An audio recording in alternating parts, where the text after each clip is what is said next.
Ganito ang pang-araw-araw na makikita nating tanawin sa Marilaki Road sa Rizal. Kung saan makikita natin ang ating mga kamote riders na nagpapakita na kalamang stunts at iba't ibang mga kagalingan umano sa mga pagbumotor nila. Kamakailan ay may sumikat dito itong si Arguelles dun sa tinagurian nilang The Superman na nagresulta sa pagkasawi ng buhay at pagkasugat ng iba pang mga tao na nanonood doon. Makikita natin yung mga fanatics dito na tuwang-tuwa at talagang buhay na buhay yung dugo nila sa kanilang mga napapanood.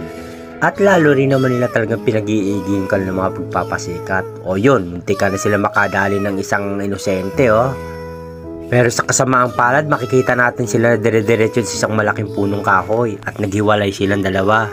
Pasimulo dyan yung nakadilaw si Arguelles na nasa gawing kaliwa at yung kanyang nahikayat naman na isa ay dumiretso doon sa gawing kanan na kung saan marami ring mga kulangot na mga nanonood doon kaya sa kanila bumagsak yung motor doon.